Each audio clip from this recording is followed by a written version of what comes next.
The planet is heating up. The oceans are becoming filled with plastic. Change starts now. Change starts now. We're on a countdown To zero waste. 5, 4, 3, 2, 1. This is the Zero Waste Countdown Podcast. Here's your host, Laura Nash.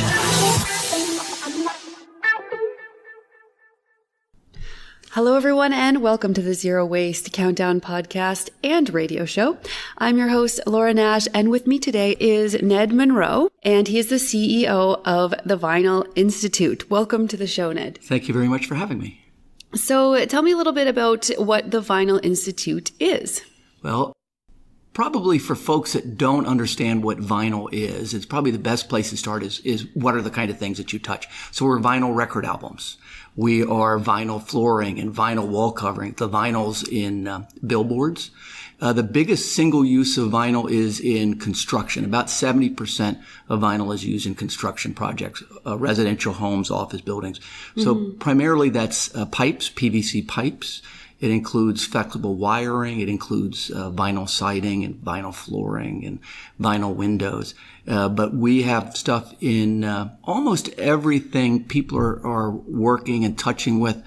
There's some great qualities that vinyl has that makes it a real benefit for certain uses. So, for example, in automotives, we're here in Detroit today. So the automotive industry uses an awful lot of vinyl because it's lightweight, it's very durable, and it also is very resistant to flame. So it doesn't burn like a lot of other properties that you might. So in an engine compartment, depending on the temperature, it's a pretty good use in that. We use it in homes because it's very resilient, and it's really good for environmental concerns because PVC has an incredibly long life cycle.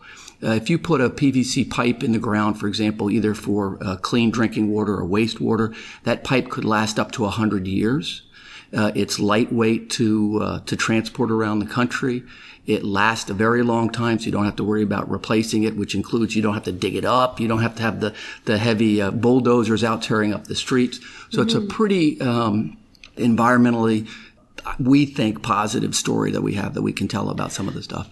So I have PVC pipes in my home for water, but are they also the pipes that are under the ground in like the big water main? That's correct. Pipes? So they go up to as big as 60 inches. So pretty big. Those are generally in sewer uses. But it's the small diameter pipes all the way up to 60 inches. So it's a pretty good product, well used. So our main, I guess, competitor or the folks that use other kind of pipes is generally ductile iron pipe, which is not as good because it corrodes, it rusts, it leaches chemicals. And the other part, we heard a Sustainable Brands conference. So the other problem that we have with the ductile iron pipe is when it rusts, it takes a lot of force, a lot of energy, a lot of pressure to pump water through these pipes.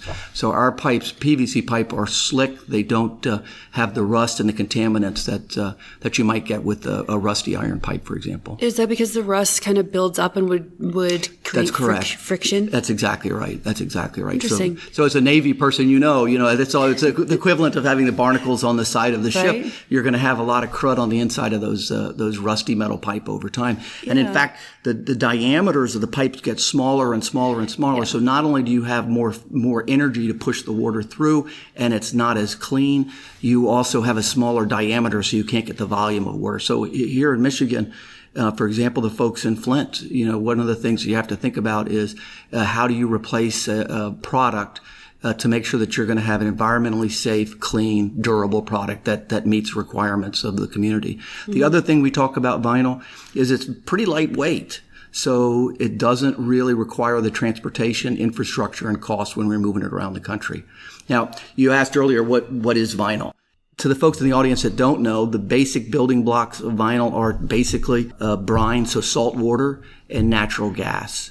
So because we have a lot of natural gas in the United States and we obviously have a lot of salt, it's an advantage for us in those two main building blocks here in the United States. So is it kind of a byproduct of gas or is it gas directly? So that's one of the things that we use. It's one of the chemical reactions that we use is to get the ethylene that's then combined with the brine, the saline, to create PVC, polyvinyl chloride. Right. So I've heard that it's not good to have in something like a baby toy that's like a rubber duck, because I think a while ago overseas they're making these little rubber toys. And so we said, okay, it's probably not good for babies to be chewing on them because something could leach out. But the pipes themselves for water are actually like quite good because nothing's really going to leach out of them. Is that So true? that's correct. So when you so there's two kind of properties when you look in vinyl. You have the durable vinyl that's not flexible. So you have rigid. So that would be siding and flooring and pipes.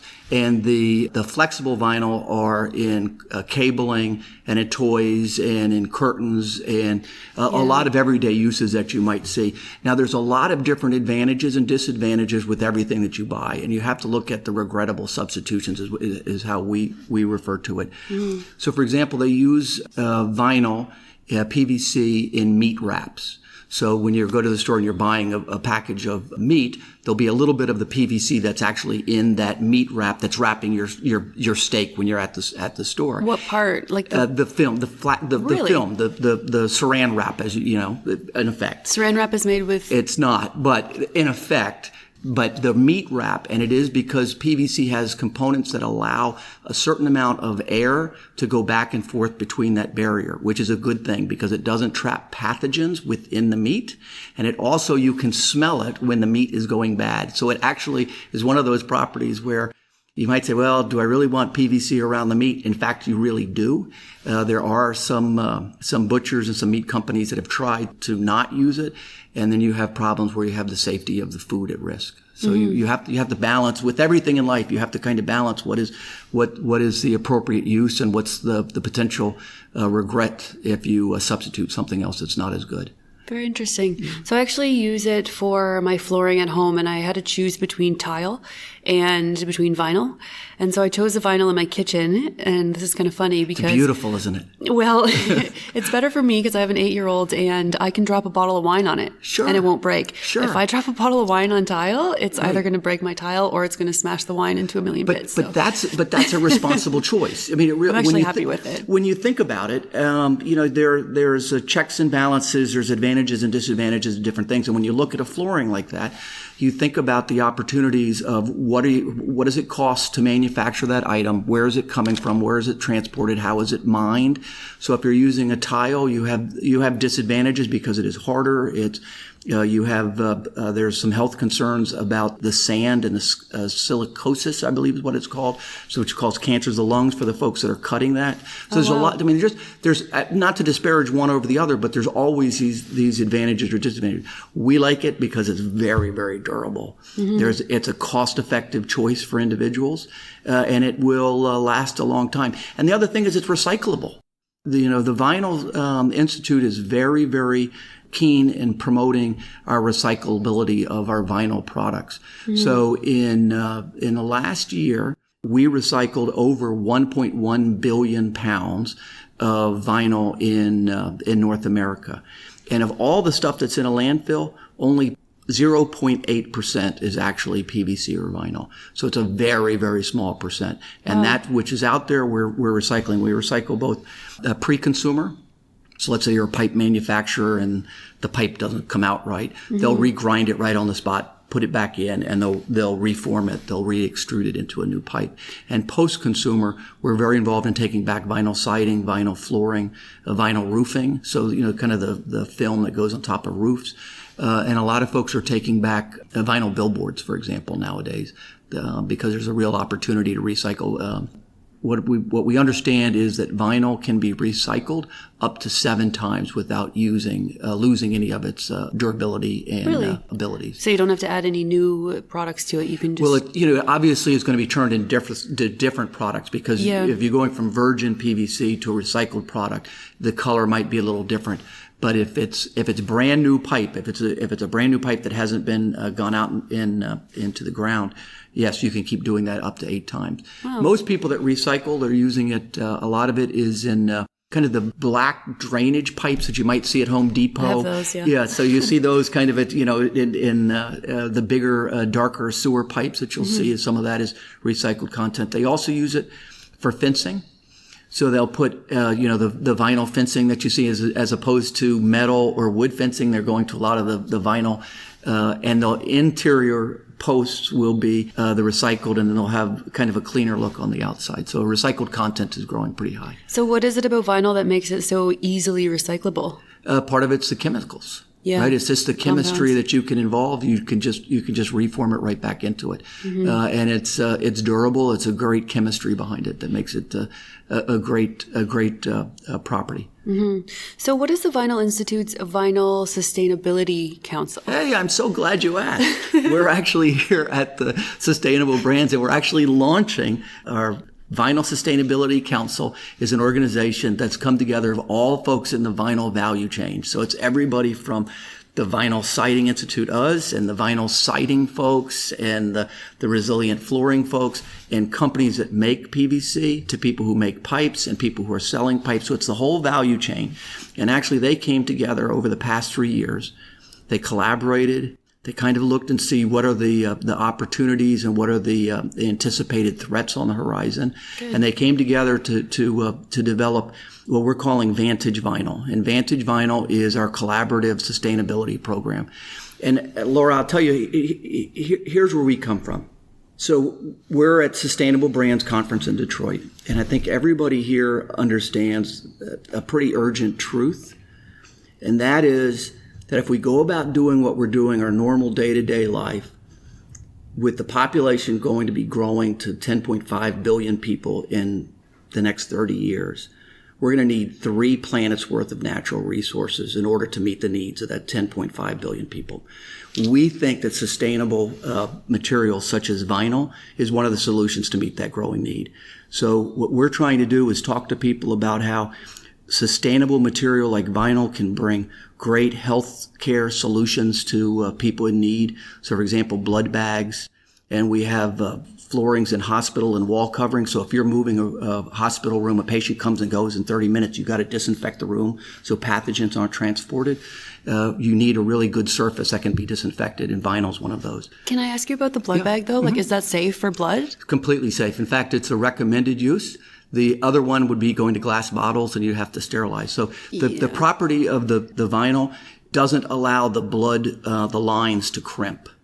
And that's one of the big problems that you get in blood bags. Oh, okay, I see. But we actually have a fantastic recycling program that we're spearheading here in the United States. It's already happening in Australia. We're doing here. And they're recycling the blood bags. One of a major hospital chain take those bags. That's tough because healthcare companies do not like to recycle, right? But it's something that you have to do, right? Because it's the right thing to do. We all recognize that we have to have the resources to meet the needs.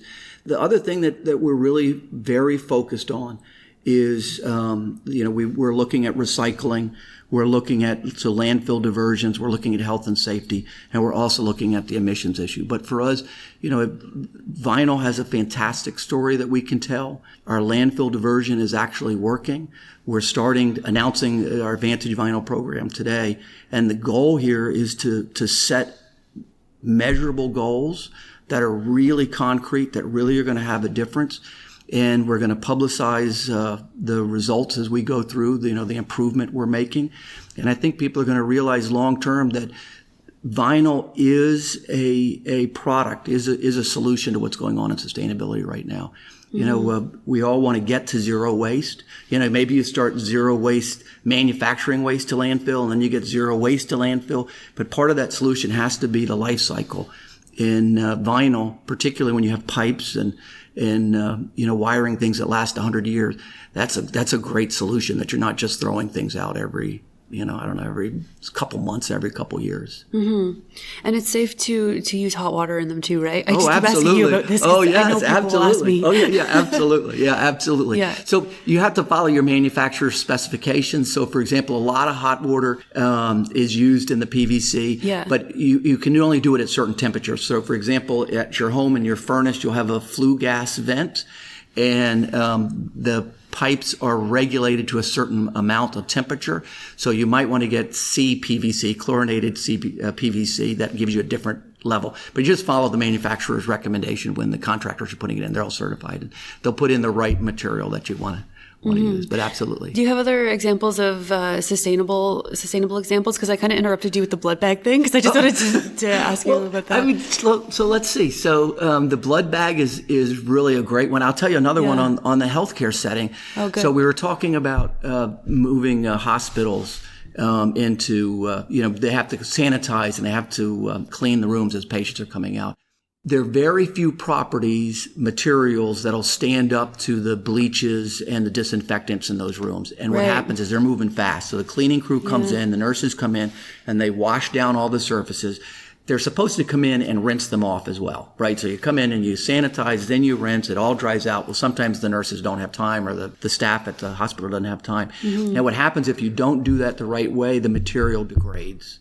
It starts to decompose, and there's one hospital chain that put in a different kind of material in their chairs, and you'll have a chair in the hospital room, and they lost $8 million in furniture in that hospital. And from like the bleach and because stuff? It was the material that they had on the chairs and the sofas and the waiting rooms, $8 million worth of failures. And the person... that probably went to landfill, right? They are going into landfill. So we were at a conference much like this. It was a healthcare conference, and it was architects, designers, and specifiers. And the person from this one hospital, he said, it's a tragedy. I'm $8 million over budget, but it's not just $8 million over budget. Because we had these failures, it's $8 million of cancer treatment we couldn't provide, $8 million worth of clinical trials, $8 million worth of additional equipment. So when we talk about vinyl, part of this is to talk to architects and specifiers to say, look at what material you need to meet that requirement. And if it's us, that's great. But most important thing is just go with something well-researched so that you can, you don't have to replace it. You don't have to throw away something. And that's one of the biggest things that we talk about in vinyl is just find the right product. It's durable, meets the need that you're trying to fulfill. And hopefully it'll be vinyl, but if not, whatever it is, make sure it works for that so you don't have to throw it away. You don't have to landfill it. So some people have quoted me as saying that I'm against plastic, and I'm like, no, you can't say that, because I'm not against plastic at all. I'm just trying to make sure that it doesn't get into the ocean or contaminate soils or whatever. So It's actually very nice to hear from you and to hear about all the uses, because it has a very, very important place in our world, and it's not going to go away, and it's helping a lot of people. And it's very nice to hear that it's in the medical industry, because I also say that we can't really blame the medical industry for, my cousin's a dentist and he goes through 80 pairs of gloves a day. That's a lot, right? Yeah, well, sure. But what else are you supposed to do? Contaminate people and get them sick? You can't do that, right? So there's a lot of good uses. So I like to hear all this. And we are also watching, we are a plastic. We're actually number 3. If you look at the bottom, the triangles, we're number 3. But we're not part of the plastic waste stream that's going into the ocean. It's not a major component of that. There might be a little bit in netting, and a little bit in around, like a lobster trap that might be coated in PVC, the plastics around that. But it's a very minuscule part. But it's something obviously we're concerned about, because we're looking at this as a global journey. It is not something that's just, a greenwashing marketing campaign for us. And so, the marine waste obviously is very concerning to us as well. We belong to the Global Vinyl Council, so we have counterparts. We're just the United States, but we have counterparts around the globe, and it's something that we all pay attention to. We all want clean air. We all want clean water. We want a good, clean, safe food supply. We want to protect our workers, communities where we manufacture. And these concerns are just like everybody else's concerns. We have an approach for us is landfill diversion. And one of the things that's good for us is our material, because, for example, pipes, you're putting it in the ground. It's going to be there for 100 years, 50 years. It's a great solution for things. And it's not kind of the disposable waste stream that we do see a lot of. We are involved in talking to folks more about recycling. We have about 40 PVC recycling centers around the country. And we also are involved in talking to folks about the technology of the waste stream. Is how do you sort the plastics to make sure that if it all comes in one stream, maybe we need a secondary MRF that can separate the different types of plastic so you can get additional recycling as you go down. Because that's a goal, I think, for everybody in the plastics industry, is to figure out how to recapture that, whether it's the mechanical recycling or whether it's advanced recycling, and maybe it's chemical where you're breaking down the molecules and you're taking it back to a fuel that you might be able to use. But a lot of innovation is in the space, and something that we all take very seriously whenever you hear about the marine waste issue. Yeah, good. And you took some values, I think, from the United Nations 2017 Sustainable Development Goals. We did. So when we started on the journey about 3 years ago, we did a materiality impact, and the impact categories that we came up with were health and safety, landfill diversion, as I mentioned, and emissions. And we mapped those, because this is a global journey, against UN SDGs 6, 9, and 12, and those are clean water, industry innovations, and responsible product and consumer consumption. So we have our things that we're looking at very specifically domestically related to vinyl, but we absolutely have mapped it right back up to the UN SDGs. It's critical. We're on a global journey. I said earlier, 10.5 billion people. We need 3 planets worth of resources. We have to look at this as a solution. How are we going to innovate? How are we going to anticipate what the problems are? How do we collaborate to come up with some good strategies? And then how do you measure them? So, yeah, and I think it's 1.1 billion pounds of vinyl are recycled annually just in the U.S. and Canada. That's correct. So it is a lot. We have some really good current benchmarks, I guess. We have a long way to go. The interesting thing is that we've increased our recycling 40% among post-consumer recycling since 2014. So 40% increase in post-consumer recycling of vinyl, which is really something. So people are taking back their old vinyl windows and vinyl siding and vinyl flooring. So a lot of it in the roofing. So we have some companies that will install vinyl flooring in big industrial settings, shopping centers, hotels. And if you install vinyl, they'll take out the old vinyl and recycle it when they install the new. So it's a growing pathway for recycling content. So what is Green Circle certified? Is that a partner you work with? So it's an independent auditor. So our Vantage Vinyl program is setting up goals, and when you join, you agree to follow the goals that we're setting out for sustainable journey. And you set up what your goals are going to be. And we have an outside auditor that's going to come in, and Green Circle is going to certify that you are in fact meeting your commitments. And then we're going to publicize those goals. So it's a very transparent, collaborative, consensus-based program to try to really move the industry. We're really trying to have an impact. And the only way to do that is to ensure that we're actually verifying. And Green Circle is somebody that we're working with that's going to independently go in and verify every year. Mm-hmm. Good. So that's an independent, which is important, because we know some companies just use their own internal people to do scientific studies or something, and then I think some consumers are like, well, how legitimate is it, right? So it's nice to have an independent body. I think it's a legitimate group. Tad is the guy who's helping us out on this. He's been with us for 3 years to craft the journey, and he's been doing it for other organizations as well. And he holds us pretty serious to these organizations, and he's got a team that will actually go to the facilities and do an inventory to say, let me see your books. And you're not going to get certified if you're not meeting the goals that you've set out. It's very good. So before we go, are there certain things that you do in your own personal life to be sustainable? Do you drive a hybrid or something? Well, I wish I was more sustainable. We have 2 boys. We have 2 boys. So we have 20 and 27. So I would say probably we do a lot of recycling in the house. Good. So, I wish our curbside was a lot better. In fact, they just announced, live in Northern Virginia. They just announced they're not going to accept glass back. Oh, no. Curbside. Yeah. Because the market has collapsed for that. Yeah, it's hard to do that when you don't have the resources. So, is there any resources we can check you out online or something for listeners if they want to learn more about vinyl and what you do? Absolutely. So we have our website is vinylinfo.org and cool. vantagevinyl.com. vantagevinyl.com is our other website. Vantage Vinyl is probably the best place if you're interested in recycling and what we're doing on our journey, or if you want to join us, or if you want to hold a supplier to our high standards, ask them to certify Vantage Vinyl if you're buying pipes or siding or flooring. We'd love to have them join us. And is that a place where if I want to get rid of my floor, I don't think I will for like 20 years or something, but if I do, can I go on there? Or? In 20 years, we sure hope so. We sure hope so that there'll be a take-back program for those. But right now, we're still building the waste stream to try to collect. Most of it is take back to commercial installations.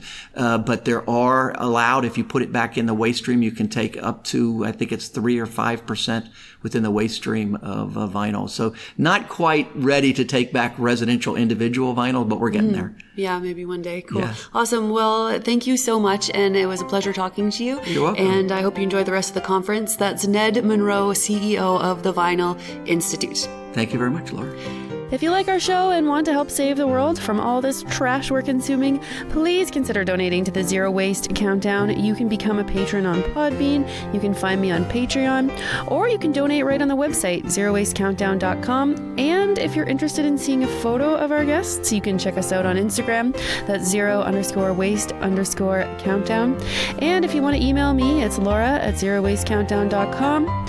Thank you for listening, everybody. Thanks to all our listeners in America, Canada, Australia, Germany, the UK, and wherever else you may be tuning in from. Together, we're going to change the world. Change starts now. This is the Zero Waste Countdown Podcast.